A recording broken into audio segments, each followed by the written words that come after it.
You know Gray Bar for electrical parts, but there's one more thing you may not be thinking of us for that can help maximize your next project's total value.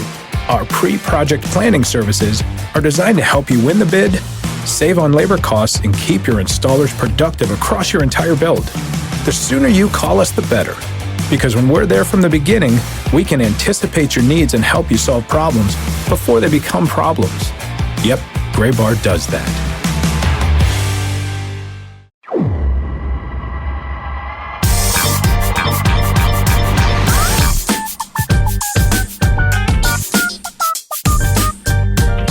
Eight baseball games, all in the postseason today.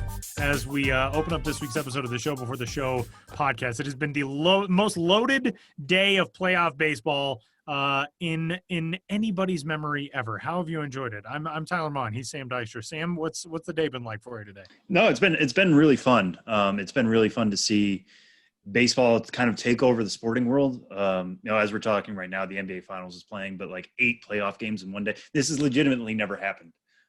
In a very, very fun way. And it feels a little bit like late September madness, I guess. What are they calling it? A fall frenzy? That's what they're trying to call it this year. We don't need to do that. We can choose not to call it the fall frenzy. But to have baseball supported this much is really fun. I do hope it's a one-year thing. We'll see what comes in 2021 and 2022 and what happens in CBA negotiations, all that. It is cool to have this much playoff baseball in one sitting. It's still a little weird that we're talking about playoff teams that were below 500 and series getting decided in 3 games. And the Minnesota Twins, God bless them, getting bounced after only 2 games. And next year, we're still going to have to talk about a playoff drought, a playoff winning drought for them, unfortunately, just because they lost back-to-back games. That part's unfortunate, but for one day to sit down starting at noon here Eastern and going all the way potentially deep into the night with a full day of chock full of postseason baseball was really neat. It made me nostalgic in a way that I'm sure our editor, Tyler Darren Smith, is going to yell at me if he ever hears this. It reminded me a little bit of minor league postseason in that there's that first night of minor league playoffs where every game that's happening is mattering. We've got games from AAA all the way down to rookie ball, all of which we have to cover, all of which we have somebody on. Most normal minor league nights, if you can remember what those were like, there's close to 80 games a night, some of which we can discard because not much happened. It's fine. Playoff games, everything matters. Everything counts. We're following everything to the letter, to the out. That's what this reminded me of, and it made me a little bit nostalgic for. But we'll get that back soon enough. It's good to enjoy this while it lasts. And where do you stand on this, Tyler? How do you feel about like a 16-team Major League postseason? If I'm being fully honest, I'm not the biggest fan of it. I think Major League Baseball's regular season is something that is supposed to flesh out greatness from mediocrity. And the fact that the under 500 Milwaukee Brewers could take down the Los Angeles Dodgers, who won over 45 games, whatever they ended up winning in the regular season. If you just luck your way into a series victory in 3 games, you can take down the 1 seed. I'm not a huge fan of that. But it's also 2020 and nothing makes sense this year. So I've said this since the beginning. Why not try something different and weird like this in 2020? Now this playoff format will be back for 2021. Obviously we've heard the owners in Major League Baseball and the commissioner are very thrilled with it from a baseball standpoint, a financial standpoint. The players union would have to approve an expanded postseason field if it were to go beyond 2021. So it's not just as clear cut as well. They want it to keep going, so it'll keep going. There are still negotiations that would need to be had for that. But I will say, days like today are extraordinarily fun, having all of these games and all of them carrying an air of postseason ball to them. It's obviously not the same with no fans in attendance and everything, but let's get weird, man. It's 2020. Yeah, right. I mean, that's the thing is that you talk about the regular season. I think 162 games is one of the most beautiful things in all of sports. A season that starts sometimes in March and goes all the way through to late September. And those games matter and they build up to a very small tournament at the end of the best is really special We didn't get that this year. We only got 60 games, in some cases less than that, for teams to decide who's the best of the best. So it's already weird. Let's enjoy it as much as we can. Let's get as many teams into the pool as we can. Try to wring a little bit more enjoyment out of this, what would have been a shortened baseball season. Knock on wood, I'm knocking on my kitchen table right now. Hopefully we get a 162-game season next year, and that would allow us to have a shortened tournament again at the end, so we don't have maybe a 75-win team make the postseason, and some really drawn-out games at the end. Some competitive games for sure, but trying to decide the 8th seed between teams that aren't good is not fun. Let's be honest. So fun for this year, in a year that not much fun has happened. Today is certainly fun in the micro sense, but if this is something we leave in 2020, I'll be totally okay with that. So with that, we welcome you into this week's episode of the Show Before the Show. He's Sam. I'm Tyler. This is the official podcast of Minor League Baseball. We got a lot to get to this week. We'll be hearing from Benjamin Hill coming up in a little while. We'll hear from Gerard Gilberto coming up, one of our writers at MiLB.com as well. And postseason now fully and firmly underway. We are basically all the way through 2 days of the postseason. We've got a couple games still to wrap up here today on Wednesday, September 30th.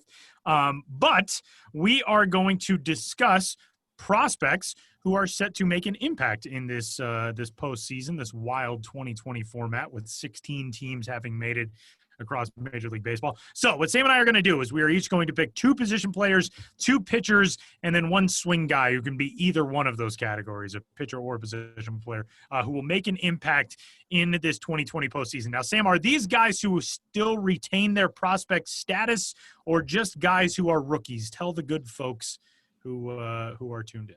That is a good point, Tyler. And I'm glad we're clarifying this at the jump, because I don't think I clarified this with you before we started. This will be guys who are still ranked, guys who are still holding their prospects. That's where I went with it.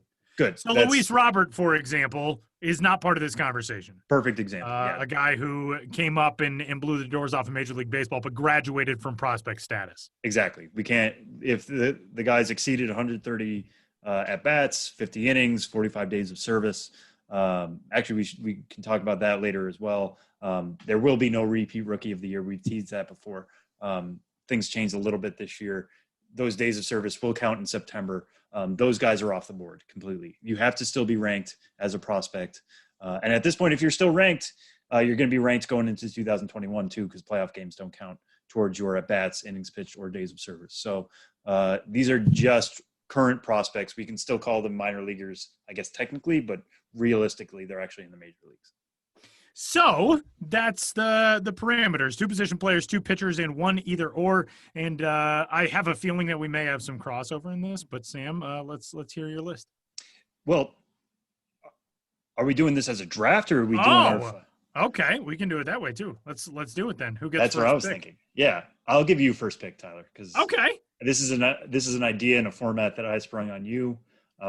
So I'll give you the floor, but then we're going to snake it. I'll get picks 2 and 3. Okay. You get picks 4 and 5, et cetera, et cetera. Then I am going with the first selection in this draft with Thursday's starting pitcher for our Miami Marlins, Sixto Sanchez, who has been ridiculous since getting promoted to the major league level, and still a ranked guy, top 100 guy, top prospect in the Marlins system, and is right now. I mean, if any team has it's 2020 and everything's weird, so why wouldn't they win the World Series? It's got to be the Marlins, right? That team was obliterated by an outbreak for a while. They still make the postseason. They win their first playoff game at Wrigley Field today, and tomorrow they've got their ace headed into try to clinch a wild card series win. I'm going with Sixto.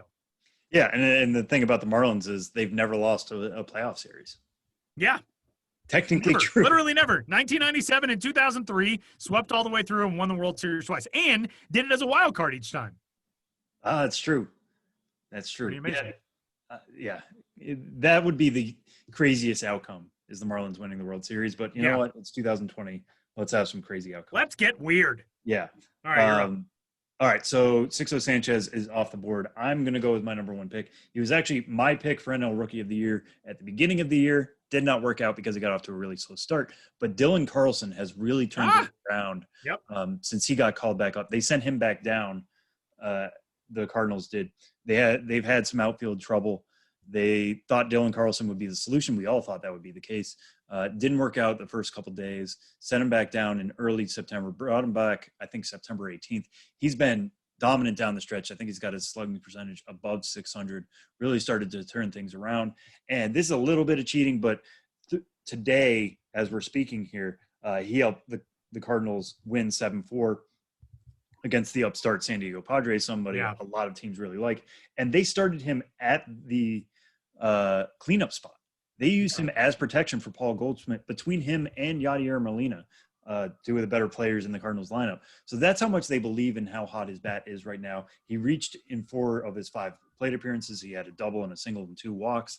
Carlson is going to impact the ball that way. He's capable of playing all 3 outfield spots. He got the start in left field now, but if they're trusting him enough to be the cleanup hitter right away in the postseason, that tells you the way he ended the season and just how talented he is and what his ceiling could be, because he can hit for average, he can hit for power, he's got a little bit of speed in there as well, and he's a good defender.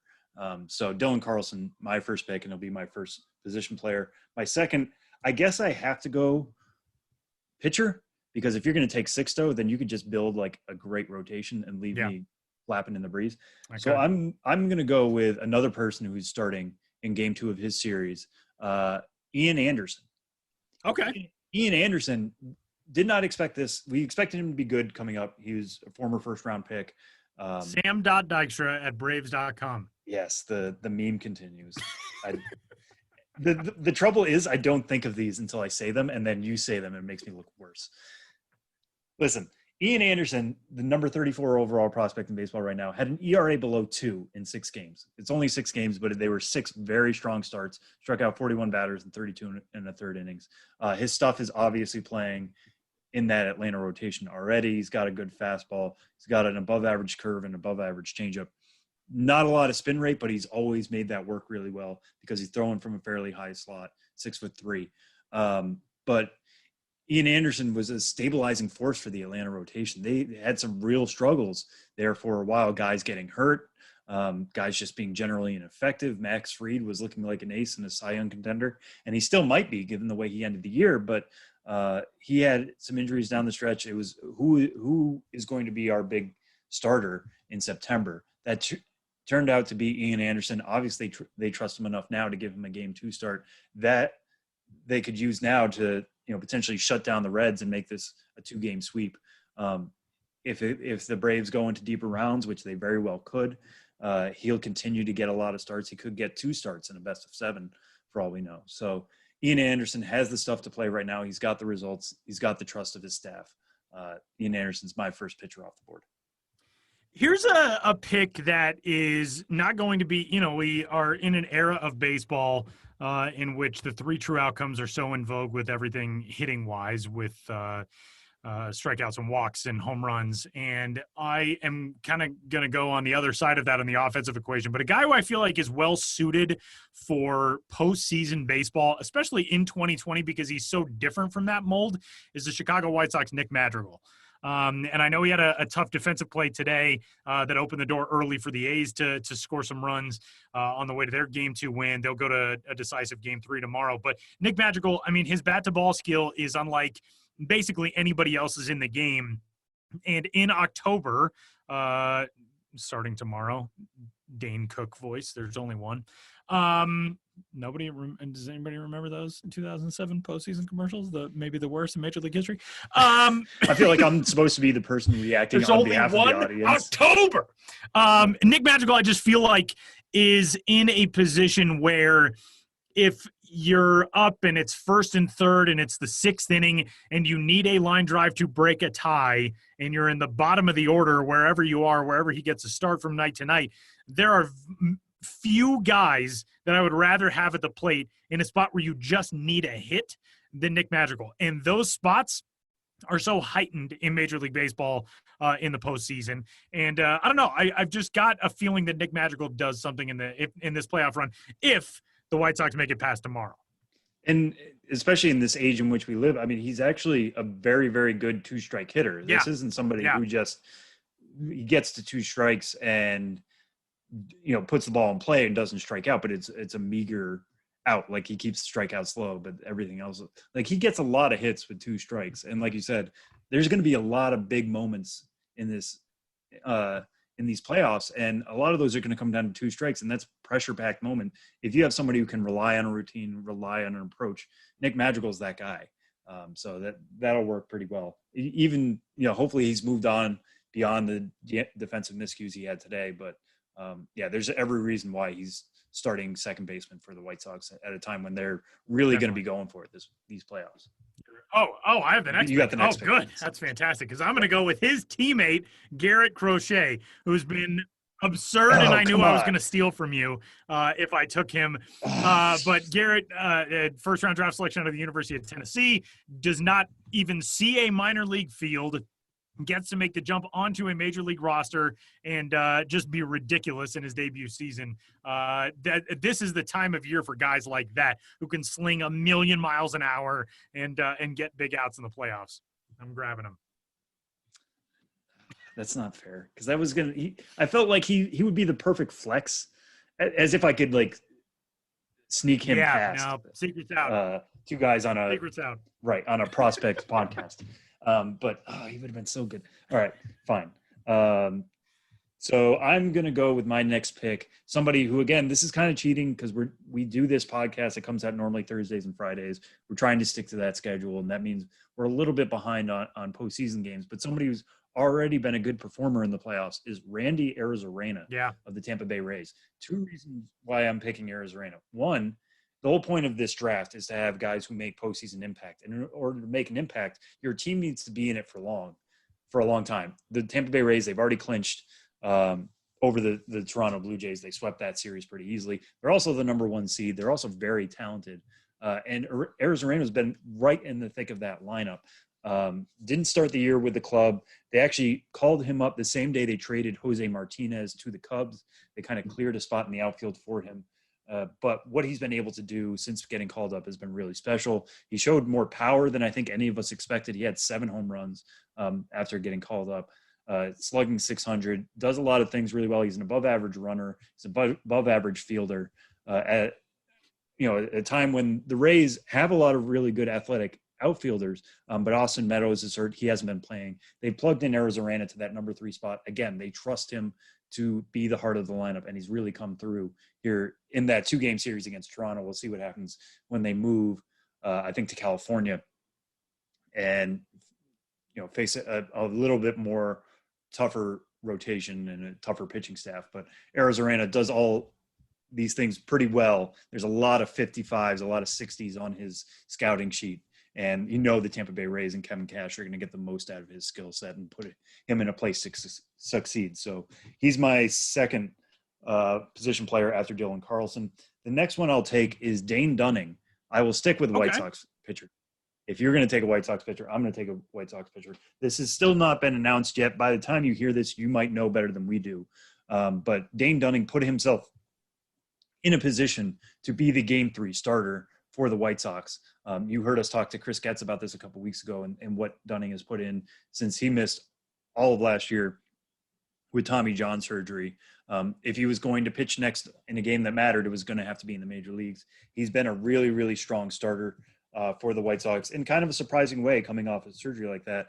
When MLB.com redid their rankings, they moved him into number 98 after some graduations.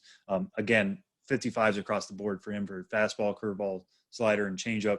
His control is typically pretty good, and he's shown that at times this year in the majors as well. 7 starts, 3.97 ERA. I know that's not crazy, but he's holding batters to an average below 200. Major league batters who are much more experienced have just found it difficult to get hits off this guy. So he kind of jumps over Dylan Cease. We'll see what the White Sox do. They've still said they haven't decided what they're going to do for Game 3. But it's very clear that they thought enough of Dunning to give him 7 starts during the season. I think he's probably going to get a Game 3 start. He's going to get a start at some point, especially if they advance and go to an LDS or even an LCS in deeper series. So I like Dunning's chances of impacting a series somehow. So he's next off the board for me. All right, my last 2. There are a couple guys who I had looked at and evaluated, and I had sent my scouts to to see and come back and report. But they're not in the conversation anymore because they've been eliminated. So Nate Pearson, I was thinking Nate Pearson maybe of the Toronto Blue Jays. His team's done. Also, a guy who would have been, had we recorded this yesterday and there was still time in his playoff role, would have been a fascinating pick is Alex Kirilloff of the Minnesota Twins, who made his major league debut and got a hit in his first major league game in the playoffs, which had never been done before. But since those guys are out of it, the position player group is a little bit thinner beyond the top-heavy first few. And I know that this guy is not a starter as of right now, but it just feels like we've been waiting on Jazz Chisholm to do big things for so long that maybe it's still early for us to expect those things from him. But if the Marlins need him in a spot defensively, he's going to be great. Offensively, he struggled to put the bat on the ball a little bit in his rookie season, but Jazz Chisholm just seems like a guy who still can make things happen for a Marlins team that has to feel like it's playing with house money at this stage. And then for my final selection, I am going to the pitching side. We're going to be a pitching heavy team because you can tell that being born and raised in Denver has made me feel like I have to load up on pitching talent, and it'll still not work out for me. Tristan McKenzie. Tristan McKenzie of the old Cleveland, the tribe there. Tristan McKenzie came up, was fantastic as a starter, missed a lot of time in 2018 and 2019. He is, it looks like, going to work just out of the bullpen for Cleveland, but that's a guy who he's electric, and they've got arms, all over the place. Even, you trade away somebody like Mike Clevenger, and you've still got guys who are coming up and graduating, doing things like James Karinchak has done this year. And Tristan McKenzie is another guy who I feel like could make an impact if the Tribe can stay in it past the night. Yeah. We'll see how that's going to go. So for I guess I have the final pick because you have 5 players and I need 5. So if I can't get Garrett Crochet as my flex, you can't, because I took him. I know it was just a bad strategy. I should have taken him early. But I'm going to go kind of in a similar direction. I'm going to take Shane McClanahan. Okay. Of the Tampa Bay Rays. Shane McClanahan kind of in a similar boat as Crochet, never pitched in the majors before. Crochet at least had done that, but McClanahan, a former first-round pick, again, going back 2 years, Tampa Bay Rays took him out of University of South Florida, so he's kind of a local guy. Pitched at 3 levels last year, showed a really good fastball, pretty good slider. Basically, the 2 pitches you need to be a quality reliever. They did not call him up during the regular season, but they, kind of in a shocking move, decided to add him to the Wild Card Series roster. And again, I think the Rays don't do that unless they have plans to use him. They didn't use him against Toronto. That's fine. But as you get into these deeper series, you're going to need to rely on some guys. Are they going to use him in a way like the White Sox use Crochet, which is 1 inning at a time? Do they use him as maybe a long man? We know the Rays love to do, openers and then a long guy, something like that. We'll see how that's going to work out. But McClanahan has the stuff to work against major leaguers. And if he's going in shorter stints, that velocity is only going to play up. He's typically throwing in the mid-90s. Maybe there's a little bit extra in the tank. Obviously, he showed enough at the alternate training site to earn this move. So kind of a sleeper a little bit just because we haven't seen him on the major league level yet. But if they're going to have him taking up a roster spot, they're going to use him at some point. And we know the Rays are really good at player evaluation. So they see something in him that makes them think he can do this on the big stage. And the Rays are going for their first World Series title. Again, I have them winning the American League. I know that's not really a hot take for the number 1 seed, but I think they have the talent, the managerial skills, the diversity of talent to put together a postseason run at a time when things are kind of weird.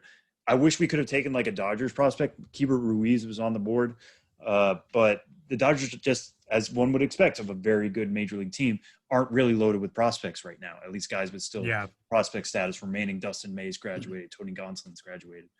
So staying away from the favorites in the NL. But I think the AL, the Rays, again, they know how to use their young pieces. They trust these guys in big spots.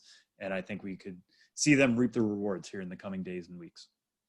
So there are our teams, and you can put them together and not really do much because it's only 5 guys each, so you couldn't play baseball. But still, 2 groups of 5 intriguing players. And should we run through them real quick? Yeah, go for it. All right. So, Tyler, you have Sixto Sanchez, Nick Madrigal, Garrett Crochet, Jazz Chisholm, and Tristan McKenzie. Yep. I have Dylan Carlson, Ian Anderson, Dane Dunning, Randy Arizarena, and Shane McClanahan. I like them. I like those groups. You would have told me 5 years ago that we were going to be drafting a lot of Marlins and White Sox. Well, the White Sox 5 years ago, we probably would have believed. But if you would have taken us back to 2015 and said, you're gonna be in love with what the Marlins have going on. What? I don't know about that. What about even mid-August 2020? Yeah, that's probably about right too. But fun group, both of them. So with that, we will shift gears a little bit and talk about a news item that came this week in the relationship between Major League Baseball, minor league baseball, and what is now an entirely different type of baseball. To quote from a press release yesterday, September 29th, quote, Major League Baseball and USA Baseball jointly announced today a new format for the Appalachian League, which will feature the nation's top rising college freshmen and sophomores in wood bat play each summer. The new format affirms MLB's commitment to the region, maintains the existing branding of the league, and assures that the Appalachian League will continue to host high-caliber baseball and future major leaguers for years to come. The Appalachian League will become a part of the prospect development pipeline, the collaborative effort between MLB and USA Baseball that establishes a player development pathway for amateur baseball players in the United States, and will be an integral part of the identification and development process for the USA Baseball collegiate national team and other future national teams. So what this is saying, I actually have a buddy who worked in minor league baseball, and I sent him this release, and he's been out of minor league baseball for about 10 years, but he said, I can't really wrap my mind around this. What is this saying exactly? So let me try to break it down. The Appy League, which was formerly a rookie level league under the umbrella of minor league baseball, in which teams from their respective major league organizations would go to each of these towns. If you were a Blue Jays prospect, you could go to Bluefield. If you were a Royals prospect, you can go to Burlington. Those players now will not go to the Appy League. Rookie ball, as we know, there's the Gulf Coast League, there's the Arizona League. There are other things to be sorted out at the rookie level. The Appy League will now be essentially similar to the Cape Cod League. That's something that basically every baseball fan has heard of. The Appy League will be something similar to that. A wood bat league to showcase collegiate prospects, freshmen and sophomores only, who will play every summer and will get a chance to be essentially in a pro ball situation while not yet playing pro ball. So there are other collegiate summer leagues across the country. There's the Coastal Plains League, the Northwoods League. There are these other leagues that have sort of filled this area for a while, but Major League Baseball now in partnership with USA Baseball is bringing this under that umbrella. I think, and you and I have talked off air, which is always a weird thing to say about a podcast. We've talked off record button about what could be coming with the one baseball plan and with things like this. And it's been, obviously there are still so many things to be hashed out between Major League Baseball, minor league baseball, but movements like this, I'm really excited about. Like, I think this is a tremendous move for the Appy League. It's obviously going to be different, but to the casual baseball fan who shows up to a game in Danville, Virginia, because they want the experience of being at the ballpark and good concessions and a night out with their family and maybe some fireworks and stuff like that, this is largely going to be a very similar product. You'll just be watching collegiate players instead of guys who are usually around that exact same age who are signed by major league organizations. So this is going to be very different in terms of the mechanics of how the rosters are filled and that type of thing. But this feels like it's a breath of a different kind of life for the Appy League, and I think it's exciting. Yeah, I mean, the big thing here is that baseball is going to stay in those communities. Right. It's going to have a very similar schedule. I think it's 54 games through the summer. The one thing that's hanging over here is that as we're talking, the PBA is up on September 30th. There's going to be some things that are going to be different about minor league baseball. As we've always said on this show, we're going to be discussing those when they happen, when announcements come.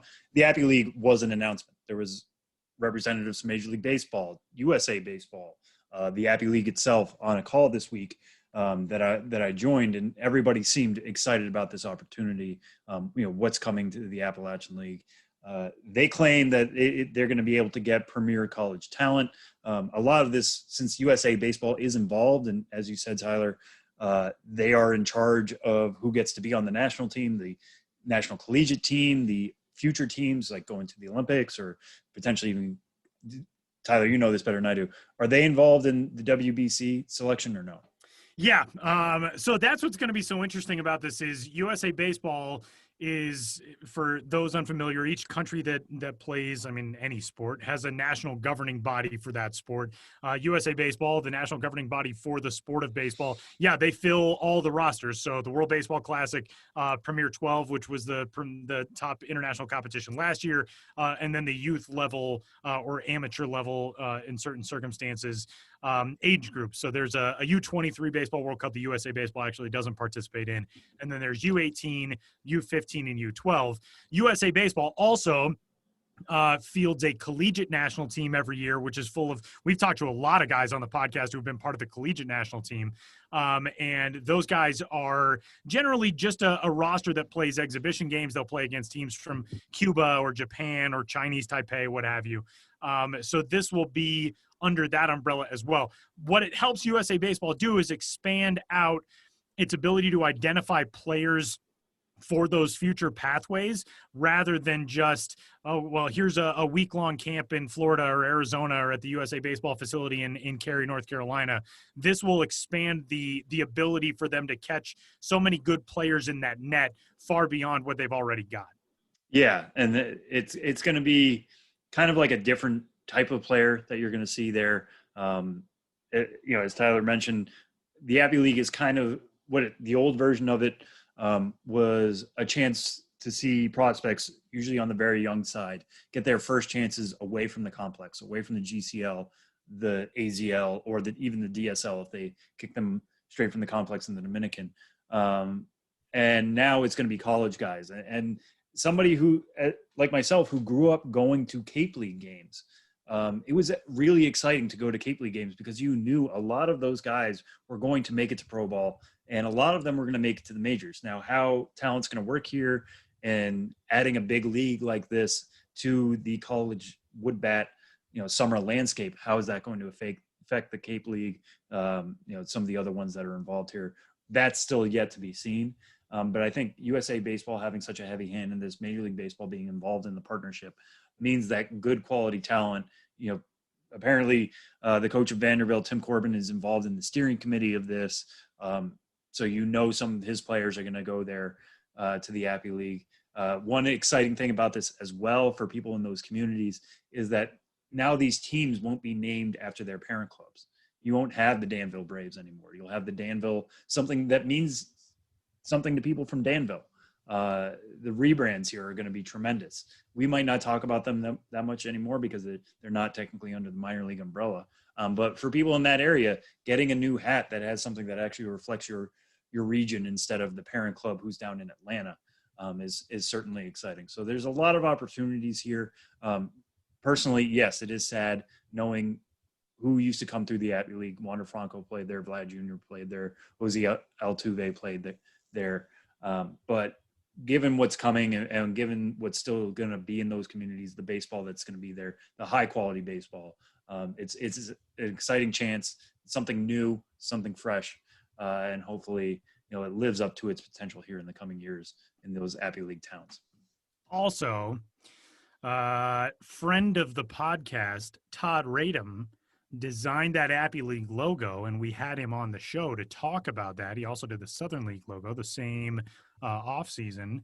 I'm wondering if Todd is going to be doing some of these team designs, because that's what I'm excited about. I mean, it could be a choose your fighter situation between Todd Radom and Brandiose. Studio Simon, Brandiose, who I almost called Plan B, which they haven't been called for like 12 years. Yeah, it's this is going to be, if you're excited about new logos and uniforms and stuff, the Appy League, keep your eye on the Appy League because that'll be a lot of fun. I'm pumped about that. So that's the big news item. Sam did refer the PBA, the professional baseball agreement that governs the relationship between Major League Baseball and minor league baseball, technically does expire today. We're recording this September 30th, which I think I have already said like 5 times and will say like 5 more times. through the show. We're recording on September 30th. Not sure if any of you know, but the agreement does technically expire today. There was a statement out today that negotiations are ongoing. Obviously, news that we get, we will pass along to you, and we'll share the insight that we have or the thought process that we have through things. But nothing as of yet. But don't think that we're shutting you out. We're keeping you updated. Don't you? Yeah, worry. right. Yeah, a lot of people were in my mentions and Ben's mentions asking, well, is this it? Like, is the Appy League the only change? It's the only one that's announced. It's the only one we can talk to you guys about firmly. We want to bring you the accurate information about what's happening. So, as reports come out about other clubs and other leagues and what they will look like in 2021 and beyond, we're going to talk about that. I think it might be one of our busiest off seasons on the podcast. Yeah. Talking about all that stuff and how things are going to look in the weeks and months to come. But this is one of the big first moves, and like we said, pretty exciting for the Appy League and what's going to come to those towns, and hopefully it follows through on that excitement. So with that, we'll wrap up our introductory segment of this week's episode of the Show Before the Show.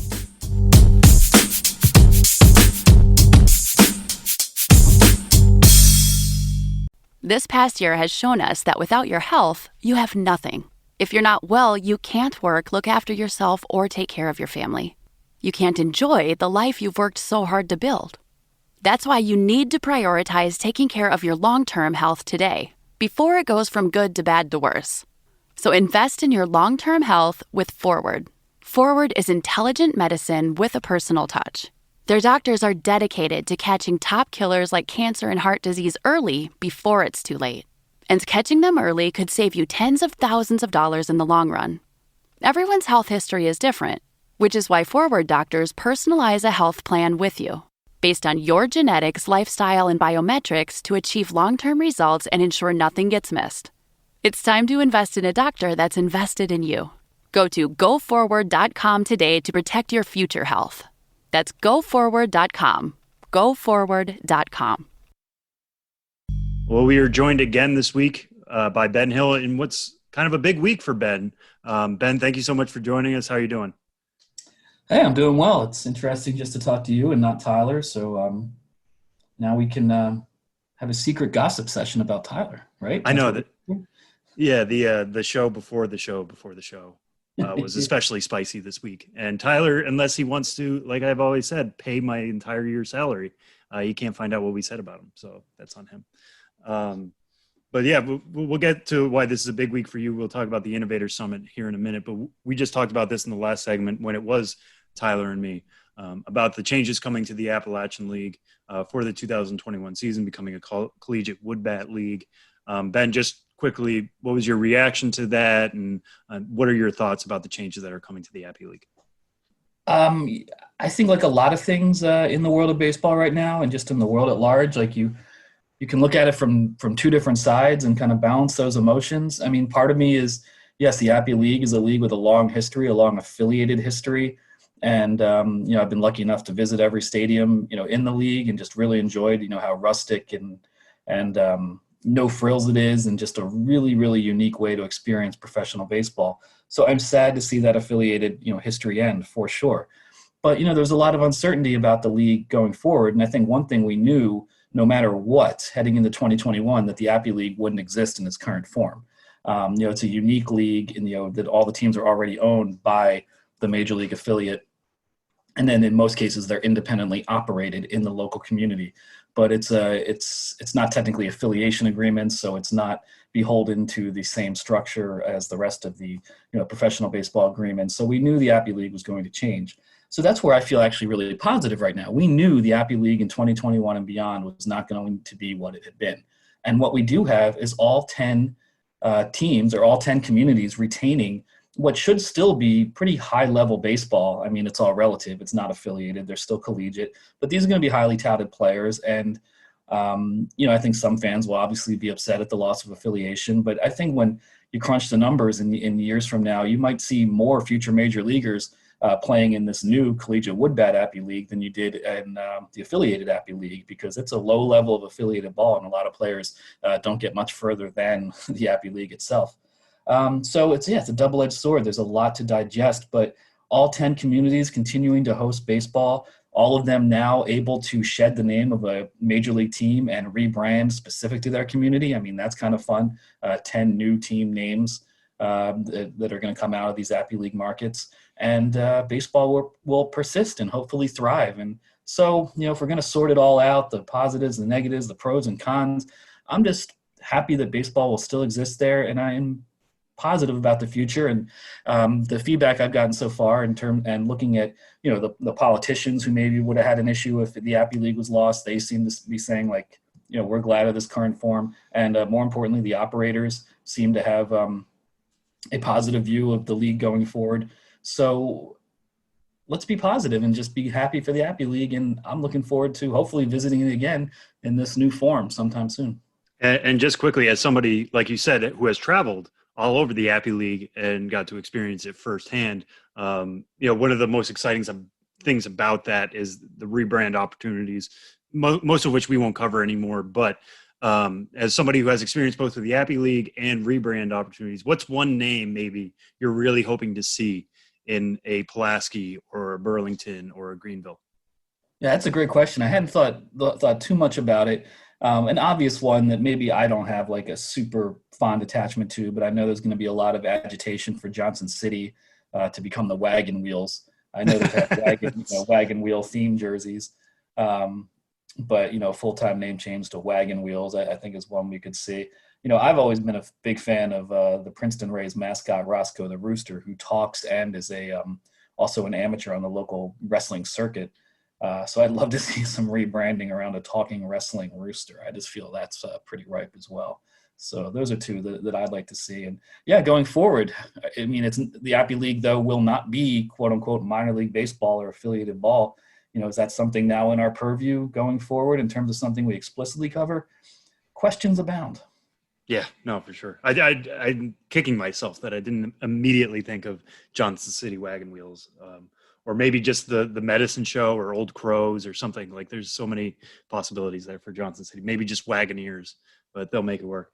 All right, Ben, we'll pivot now to the Innovators Summit, which every year is something we usually talk to you on location, wherever the Innovators Summit is. It used to be called the Promo Seminar. Now it's changed names, but like everything else in 2020, it's changed location for this year, meaning it's gone fully digital. You got to participate in that this year. Before we get into what you were doing specifically, just take us through the changes for the Innovators Summit and how it kind of worked in the digital space this year. Yeah, I mean, the Innovators Summit, formerly the Promo Seminar, has been happening in different forms, but for decades, going back all the way to when it was founded in El Paso by legendary executive Jim Paul. But, it always involved people who work in minor league baseball going to the host site, and it's, 3 days of idea sharing. Obviously this year, things are a lot different on a lot of levels, but most importantly, still in a pandemic, people still not comfortable with, indoor gatherings and travel. It was very clear we were not going to have a quote unquote, usual Innovator Summit. So this year, it was just 2 days. It took place on the September 29th and 30th, Tuesday and Wednesday. And it was entirely virtual. So it was a strange thing to adjust to. I've been attending iterations of this event going back to 2008. Since 2013, I've been a speaker at it. And, you get in the same rhythms of going to a host city. It's a host minor league city, and, seeing people in the industry and establishing connections, meeting new people, jumping all around a big hotel from, conference room to ballroom, to symposiums and idea sharing sessions and main ballroom presentations. And, so it's strange to see that all in the virtual realm where, you would log in and watch it on a screen. And some of the presentations were pre-recorded, some were live. It was hosted by Dan Magala, who now works in a kind of consulting realm in the sports industry, but he's been in the industry for a long time. And he was actually the host of some of the first events I ever went to, promo seminars back in like 2008, 2009. So he was back as the host, I think based in Chicago. People were all over the country. And one good thing about it is obviously, it costs money to travel someplace and stay in a hotel for a few days. So the attendance was actually much larger this year because it was a free event to attend for anyone who works or had been working before being furloughed or laid off for a minor league team. So where in the past teams could only limit the number of people who attended, to 2, 3, or 4 based on expenses, now you could have anyone who in the industry attend and take part in these 2 days of all sorts of symposiums and presentations and idea sharing and what have you. So even though I think we all missed the chance to actually be in person and network that way, which is just more valuable. On the upside, there was just a lot more. It was a lot more inclusive because that many more people could quote unquote attend. There were no longer economic barriers and the barriers of having to travel to a specific site. Yeah, no, that's definitely a positive take from this. And one thing that is a feature every year at the Innovators Summit, you talked about a lot of people who are giving presentations. You are one of them. You get to give presentations usually on your travels, and that's obviously something you weren't able to do this year. But I'm not asking you to give the whole thing, but what were you able to present on this year and share with participants at the summit? Yeah, I've given a presentation every year since 2013. It's traditionally a recap of my road trip travels from the season. Every year going into this presentation, I'm like super nervous and edgy because I usually make jokes and try to make it funny, and you're just up there in front of hundreds of people, and you don't want to bomb or say something that you're going to be embarrassed about later or what have you. So it's always a nerve-wracking experience for me, but it usually goes pretty well. And this year it was so very surreal. On one hand, it felt very similar to like just how edgy I was in giving my presentation. But this year I was in my living room, talking to a computer in an empty room. And that was a very strange way to do it. And of course I didn't travel this year because there was no minor league baseball, but I did provide highlights of just all the things I covered this year. I provided highlights of road trips past. I had some kind of comedic elements such as, shirts that teams could have sold but didn't related to the 2020 season. Those snarky and sarcastic t-shirts like the Durham Bulls, "This is some bullshit." I came up with a whole bunch of other shirts that teams, could have sold in 2020 and didn't. So it was fun to kind of, work those comedic muscles a little bit and try to come up with some good jokes and some good visuals to go along with it. And all things considered, I think it went pretty well, and I'm really glad it's over. And then I also, from that part of my transition, then I transitioned, I changed clothes very quickly, put on a suit and tie, and then hosted or emceed the Golden Bobblehead Award presentation. So it was like 2 presentations in one for me, and a very strange day yesterday. It was a lot of stress and pretty fun, and I'm glad it's over. Yeah, I'm sure that was like a hectic day. We were talking off air about just everything that goes into that, and I can only imagine that the stress level is even a little bit more, when you have to show it off in your own apartment and make that work. But take us through the Golden Bobbleheads, because normally the Golden Bobbleheads are, hey, share a promo of what worked in the 2020 season to bring people to your stadium. And as we know, there was no season. People weren't trying to bring people to the stadium for baseball games, but lots happened with minor league teams in terms of promoting themselves, promoting the community, doing good work in the community, and also being a place to congregate and get people together safely, and make the most of what would have been a lost year. So what stood out to you about the Golden Bobbleheads, and who came out with the big awards this year? Yeah, well, usually there's 6 categories for the Golden Bobbleheads, which is awarded to the best. It's a peer voted process, awarded the best promotions in all of minor league baseball. So 3 of the 6 categories had to be eliminated in 2020 because they involved things related to game day presentation, game day events, theme nights, and things such as that. But there were still 3 Golden Bobbleheads given out. Given out in 3 categories: best digital campaign or activation, best non-game day event, and best community promotion or event. And of those 3, then a best overall award. So the Charleston River Dogs won one for best digital campaign or activation award. Charleston River Dogs, Here for the Holy City, #Here4HC, a community campaign. Then the Pensacola Blue Wahoos won for the best non-game day event award. Of course, the Blue Wahoo Stadium Airbnb. For best community promotion or event Golden Bobblehead, it was the El Paso Chihuahuas Volunteer Pack. And you can go to MiLBInnovators.com and check out all these awards, all these nominations, more information about them if you're curious to see what won and how and why. And then best overall Golden Bobblehead promotion award winner, the Big Kahuna, the Big Cheese, went to, of course, the Pensacola Blue Wahoos. stadium Airbnb that was voted the best promotion of 2020. And perhaps not surprisingly, it went viral. And people listening are probably already have heard about this multiple times, but the Pensacola Blue Wahoos, in the absence of a season, converted their ballpark to a Airbnb that could be rented throughout the season and can continue to be rented. And the Blue Wahoos have the same ownership in Quinn Studer that's also building the new ballpark in Beloit, Wisconsin.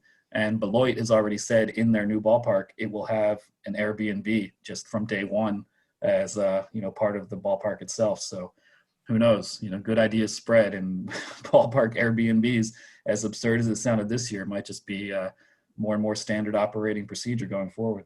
I mean, just think about like Toronto. Toronto has the hotel that always face that. And that, I think that's a bucket list item for a lot of people. Now, minor league stadiums, that could become a big thing.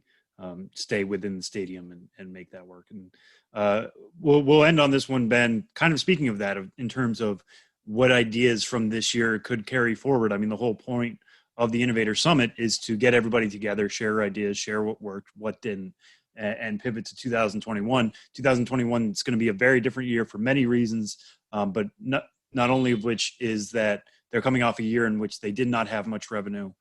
It's going to be even more incumbent on teams to get as many people out to the ballpark as they can, if it is safe to do so. Hopefully we're all in a place where we can gather around by the thousands in stadiums again next spring and summer. But, in your sit-ins on conversations and some of your conversations with other people in the industry, what were the biggest takeaways about this Innovator Summit and how teams are going to make it work for 2021? Well, I think a lot of the Innovator Summit was sort of, commiseration and, catharsis and commiseration, just because this is obviously, like a lot of industry, has been a very tough one to work in this year. And there were, furloughs and layoffs. So a lot of it is people trying to get back in and teams getting back on their feet and rehiring and getting people back into the fold. So that's a big theme right now, and kind of building back up for hopefully as normal as 2021 as possible. And I think, a big takeaway and a big theme, and, something we've talked about in the past, is that I think a lot of teams, who are forced into becoming more of an events company in 2020, thinking more ways to have revenue in terms of merchandise that could be sold, in terms of curbside concessions. I just think a lot of the, necessity is the mother of invention. It's a big cliche, but I think the necessity of 2020 for teams to think, quote unquote, outside the box in ways to bring fans to the ballpark safely, and things they could sell, and bringing operations of their game day experience to fans at home in various ways. I think that will continue in 2021, even if it's as normal as possible, as teams become more and more event. And this is a trend we've seen with new ballparks anyway, but, having as many events as possible, thinking of ways to use the ballpark day in and day out, whether it's a game day or not, to bring people there, expanding staff, hopefully in many ways to accommodate that. And, thinking about things like movie nights and, on the field disc golf courses or mini golf, and all the, character cruises in the parking lots with Disney characters or whatever it may be, just thinking all year long about doing the things that happened in 2020, hopefully being able to do them better in 2021. And also, by the way, having a normal minor league baseball season, fingers crossed. Yeah, no, the more ideas, the better, I think, for 2021. So that's the great thing about this, is getting everybody together in a virtual space this year and sharing ideas. And hopefully it makes the entire industry all the stronger coming off this weakening year for it across the board. But Ben, I think you've talked enough into your laptop the last 2 days, so we'll leave it there. But thanks a bunch for joining us coming off the Innovators Summit, and we'll catch you again next week. Sounds good. And now let's end this segment and then gossip about Tyler. I mean, we always do, even when he's here, to his face. Thanks, Ben. Thank you.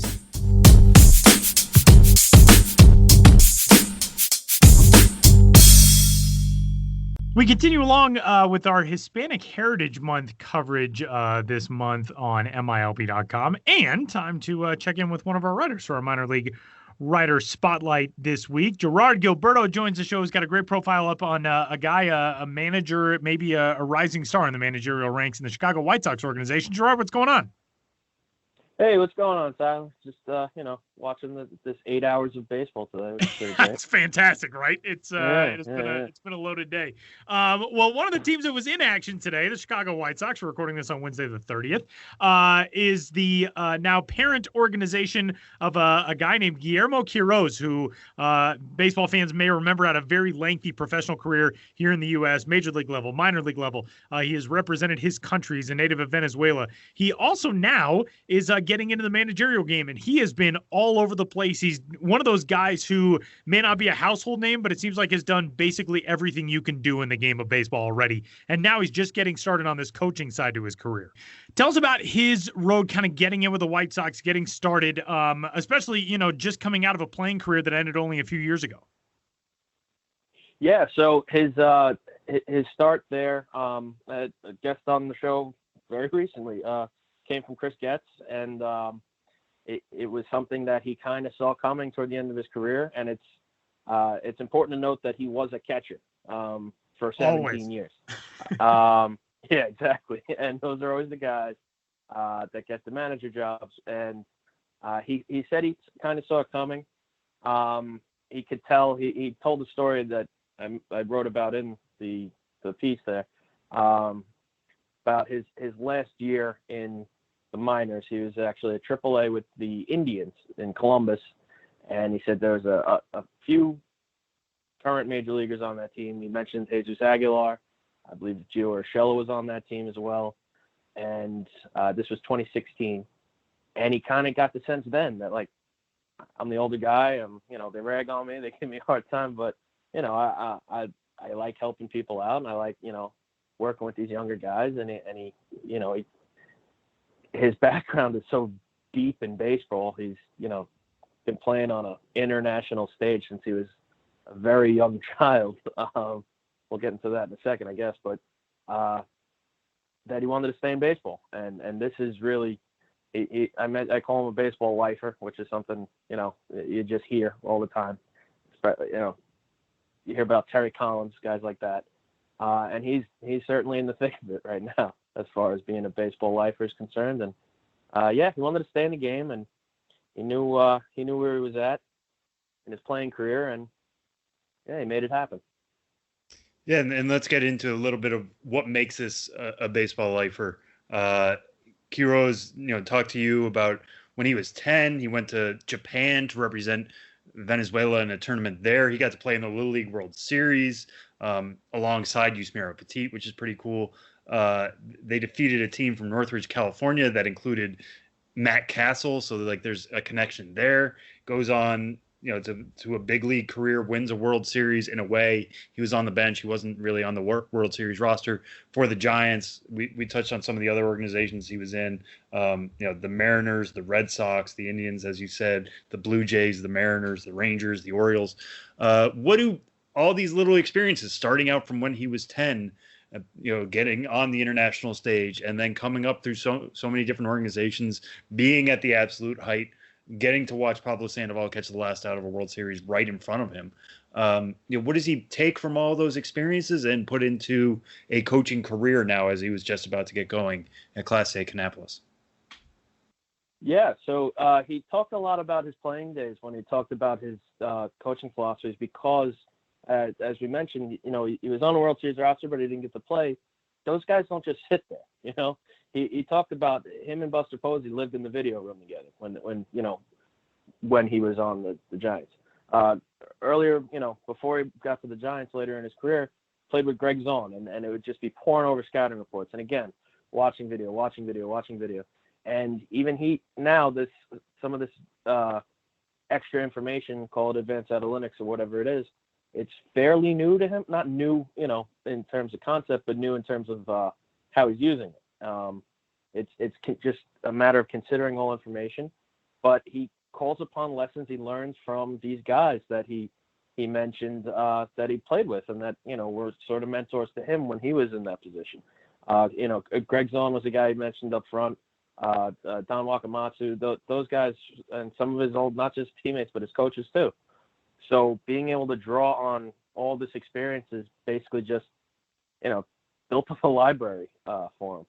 And it just this, huge depth of knowledge that he's able to provide for the players he has now. And I don't know if we mentioned this before, but he was going to be in the Sally League this year. So he started in Winston-Salem, and then he went up to Charlotte. So now he's going to be working with younger guys than he's ever actually worked with. Or he probably hasn't, been on a team with a 18-year-old, really. Like, you could get a kid that young in the Sally League for a while. So this is a new thing for him. But, yeah, it's a matter of not recalling, but using everything that he's ever learned and putting it toward this, not just development, but he talked a lot about developing a winning attitude as well.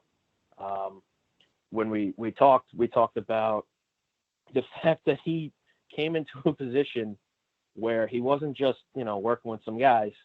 There was Louis Robert on that team. There was Nick Madrigal on that team, Dane Dunning on that team in Charlotte last year. And, I know he's technically the hitting coach and the bench coach, but his catcher background means he worked with the pitchers a lot. So it's like having to do double duty as a hitting coach. So he got to work with these guys that are not just prospects, but they're sort of the cream of the crop and what the game can provide here. Which I hope people notice. We've been talking about the White Sox. You guys have been talking about the White Sox on this podcast for like 4 of the last 6 weeks. Like it seems like it. Yeah. So it was a unique situation to come into. But he wasn't the guy running the show then. He was really looking forward to, being the guy this year. He talked about how in the spring he got to run some inter-squad games, and it was like one of the happiest moments of his life because he got to see, like, this is my team. I'm putting a team on the field. I'm the guy today. And that was something he was really looking forward to. But then, of course, 2020, and he's still got it to look forward to. Right. Yeah. And you note this in the piece that he's been kind of in charge of like 15 guys who would have been with him in Kannapolis during the summer, checking in with them and doing that. One thing I want to bring up quickly too is one of my favorite graphs in here is it starts with a quote from him in which he says, "I played in towns that I never heard of in my life. I'm being honest. I never dreamed of going to those cities or countries." And then you kind of list some of these places that he went to. He played in Jackson when the Generals were the West Tennessee Diamond Jacks. He played for Fresno. He played for San Antonio. He played for the Queens Kings and New Haven Ravens, who don't exist anymore, which tells you how long his career goes back, and 2 other now defunct minor league teams as well.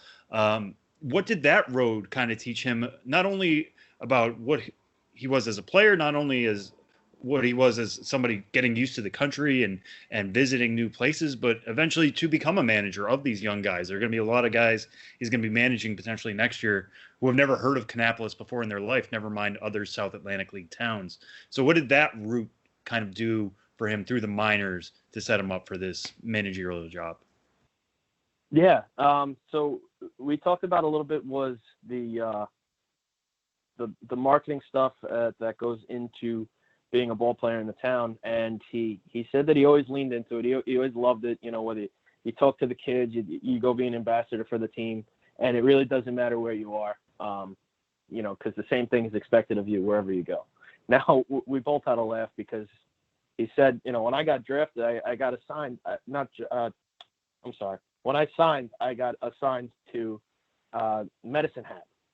I didn't even know that was a place, and I didn't either, personally. Queens Kings, I live up the block from, St. John, so I knew about the Queens Kings when I was younger. But, Medicine Hat, that's going to take a long time. That's going to be on someone's Sporkle quiz as a very tough answer to get. But, yeah, there's these places he said, like, I didn't even know this was a place. But, whether or not I was going somewhere I was familiar with, the adjustment is the same that every, not just ball player, but especially even harder from Venezuelan guys and the Latin American guys are, learning a new language, cooking for yourself for the first time. He said his mother always took care of him, when he was growing up, and now he's got to do his own laundry. He's got to cook for himself. He's got to, do all these other things. And another adjustment in the Latin American guys. We talked about this with my last Quiroz story. I don't know if you guys have noticed. I've done back-to-back Yeah. stories about dudes named Quiroz. Yeah. Our Quiroz correspondent, Gerard Esteban and Gilberto. Exactly. So they said the same thing. Like, that's not a thing to like be 24/7 ball players. It's like you go, you have your practice days, and then you have your game days. Like it was new to wake up in the morning and basically have a full practice, hang around in the afternoon, get ready to play a game, play the game, go home, and then do it again the next day. So that's an adjustment that everybody has to make. And obviously, Stanton just murdered a baseball. Sorry.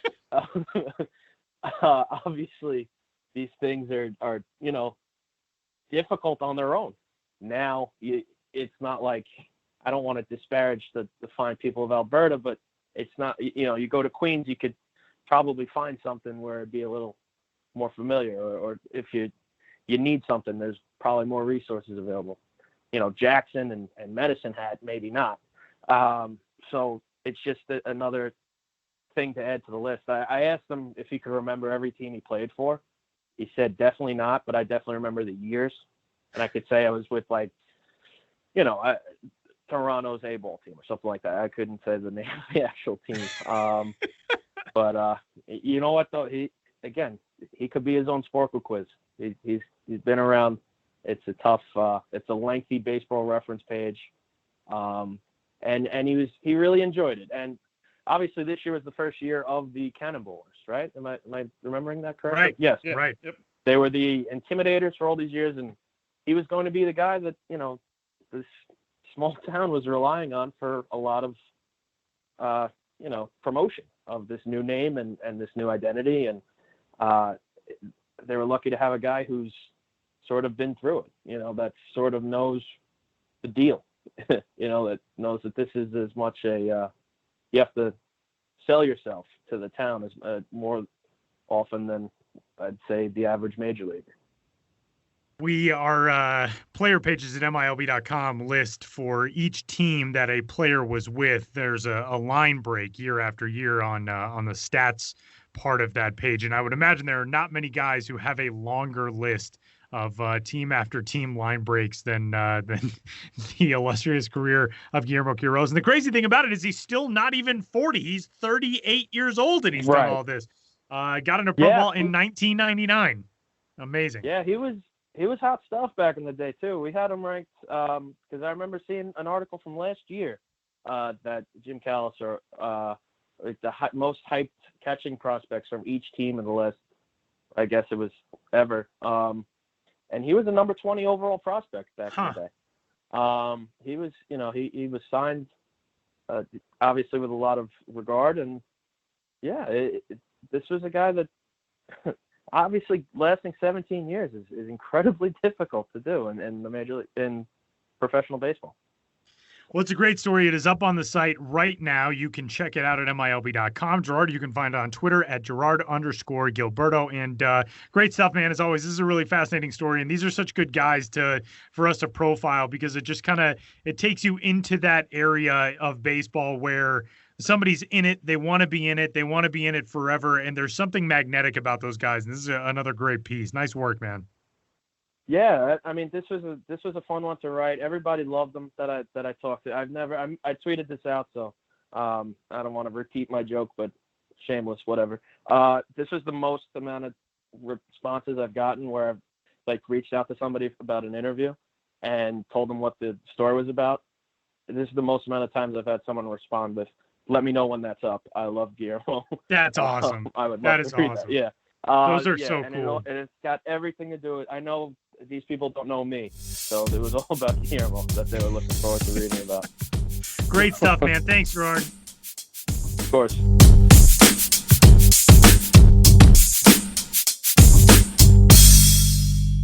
Last segment of this week's episode of the show. Big thanks to Ben. Big thanks to Gerard. And we will say goodbye here momentarily, but not before Sam Dykstra brings you our nationwide prospect fun fact.